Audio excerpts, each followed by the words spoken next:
Hi all, welcome to our another episode of this employability podcast.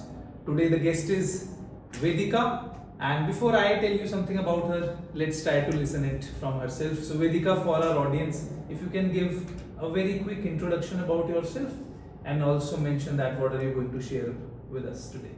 Definitely, sir. Thank you so much, first of all. Hello, everyone. Myself, Vedika Prakash. I have studying at UPES from past 5 years. I took admission in 2021 to pursue BA LLB honors, and later on, after my third year, I pursued constitutional law as my specializations. And now, as of 2026, it is going to be my final year of graduation. I have already secured a PPO, which is a placement opportunity through the help of UPES and the team of the Career Service Department. Today we are discussing about my experience and what all the amenities UPES provide us about that. Excellent. And Vedika, you can take a deep breath. That will help. So Vedika, you mentioned that you are not technically graduated. You will be graduated this year. Yes, sir. I will be graduating this year. But you are having a full-time employment in your specific space, like in the space of law. Yes or no? Yes, sir. So that is something, that is the catch, that before even graduation she is having a full-time employment opportunity, and you have also started working there. Definitely, sir. So take us through the journey, that how did it happen? Did you apply for a job?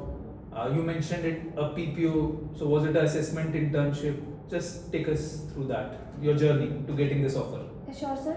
Actually, law or any other professional fields which requires a lot of consistency, a quality work, also a proactive attitude. So I believe while in my journey, I was always ready to get to face the challenges and to look for the opportunity, which opportunities was coming to me. I was ready to open to work for them, and professionalism also requires a leadership skill. So while my academics were going on, I was very much consistent with that, and by managing my time effectively, I was already participating in different activities which was conducted through the universities. Also, the assessment internship which you mentioned. Basically, in my final years, I got the assessment opportunity first only at the firm where I am working today. It was through the Career Service Department of UPES. It was a very long process of interview, and after that you have to qualify for the test also. So it was a long process to conduct to get through the internship also, your continuous learning, your different internship skills, and in-house counsels I believe also requires with the legal knowledge the business understandings of the firm, right? So assessment internship opportunity was offered to me through the UPES Career Service Department, and after that my internship, after looking my work and my consistency and the all the learnings which I have learned already in there, the firm itself offered me a full-time job which is a PPO. While I am graduating, I already got the opportunity to work, that is a pre-placement opportunity, and that's how I ended up working at the firm. So that's a wonderful journey. To make it very simple for the audience, so first she went for a unpaid internship. Definitely. And then the internship was extended and now she was paid. And then the paid assessment internship now turned to a full-time offer. She is already working in the organization for a month, I believe now. Yes, sir. And can you also name the organization? Yeah, the organization is Zee Media Corporation Limited. It is basically situated in Noida, film city, and it is a media firm as the name suggests. So the environment is very friendly, and all the departments which works here will give you exposure of the corporate field as well. After learning 5 years academically, it is important to get the exposure in the practical world also. So the many skills also during my assessment internship only, I developed different skills also, how to manage your office, and at the same time you have to study also because you're not graduated yet. So it was a very supporting environment, and all my seniors, managers, everyone at the Zee Media Corporation Limited had supported me till today, and I believe to continue there. Definitely. And one of the things that I am learning as the host of this podcast today is Vedika is teaching us gratitude to the highest extent possible. Trust me, it's a amazing behavioral trait that you can have. She's not taking all the credit. She could have very easily said that she worked beyond the hours, or she made a lot of efforts to learn a lot of new things which she have done. But at the same time, she doesn't forget to mention about the mentors, about the system which supported, about the organization she is working for. So Thank you so much, sir. kudos to this habit of gratitude, and I really wish that you stay the same and never leave this habit of expressing gratitude. It will do wonders for you. Anyways, Vidika, since you are already working there, it has been a month. What contrast do you see in a university campus, hustling and bustling, students rushing from one classroom to another, rushing from the sports ground to the library, versus being on the corporate floor of an organization like Zee? So, what contrast do you see?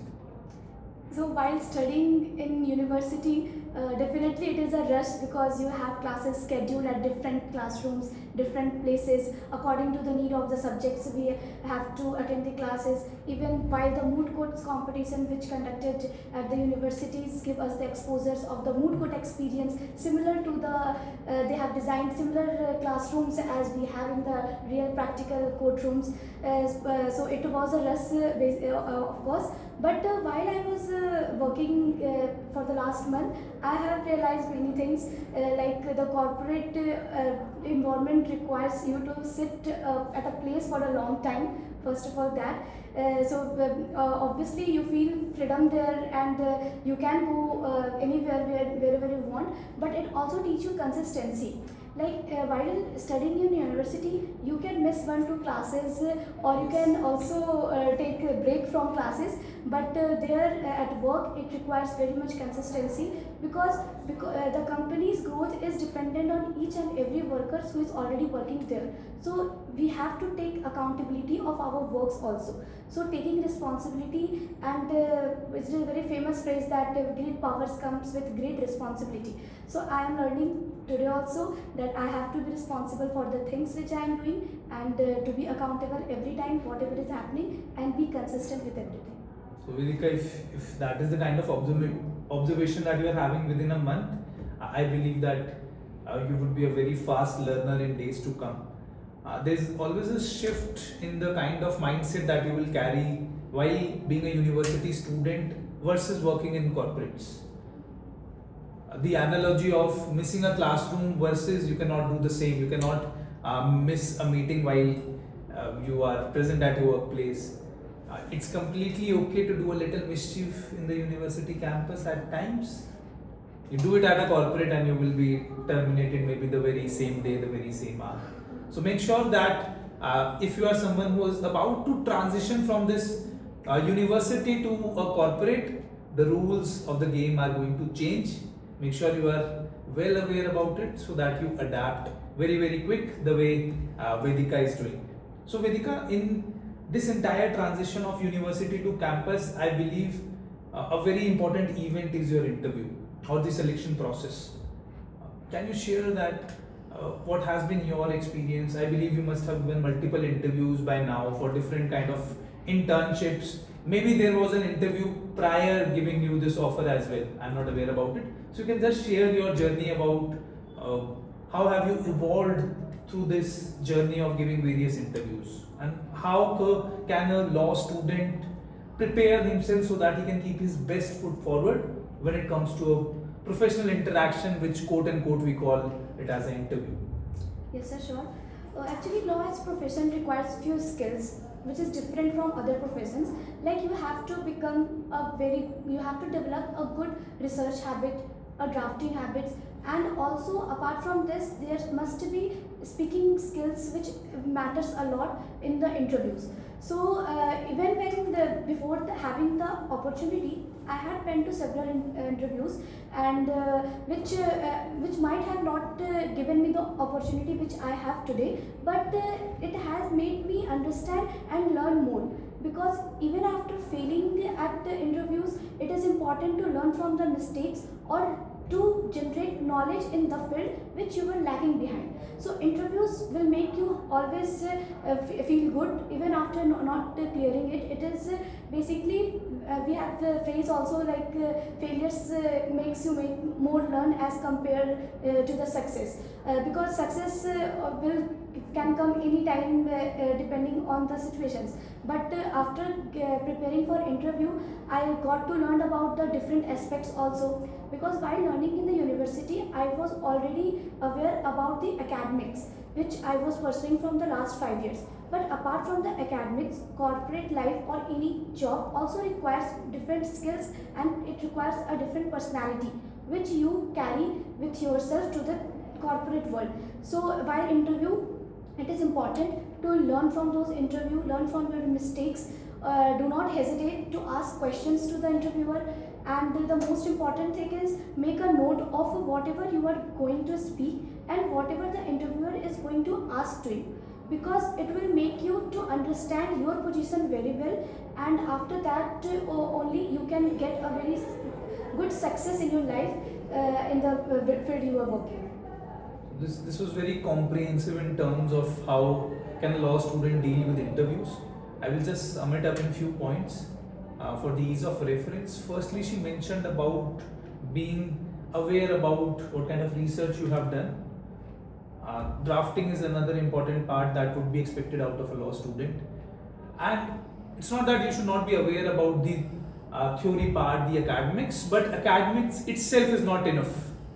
You will be evaluated on the basis of clear communication, whether you are able to express your thoughts or not. For that, she also mentioned one of the exercise that you can do is to prepare a note, write about yourself, what kind of value you can offer, how you are different from others, what has been your journey in terms of being evolving from a student to a young professional. Now Vedika is not just a student, now she is a young professional, and from a young professional her journey to a experienced professional, I believe that will also be very, very wonderful. So thank you Vedika for sharing all of these insights, your personal experience with all of us. It is really good to see you back here in the campus sharing your experiences.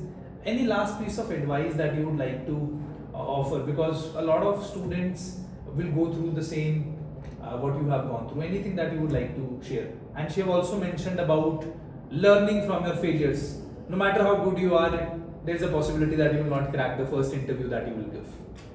So you will have to learn from your failures. Yes, sir. Definitely learning is important, and it goes beyond the life also. So the last thing I would like to share with all the students who are wrestling today and thinking about getting a good opportunity. So just be consistent, keep a very proactive attitude towards your work, deliver quality of the work, and develop different skills in your field, which will only leads you to the success. And I wish all of them very best. Thank you Vedika. Thank you for sharing your time with us, and we wish you all the success that you really deserve, and you have a very good temperament to work harder to achieve the things you wish. Thank you so much. Thank you.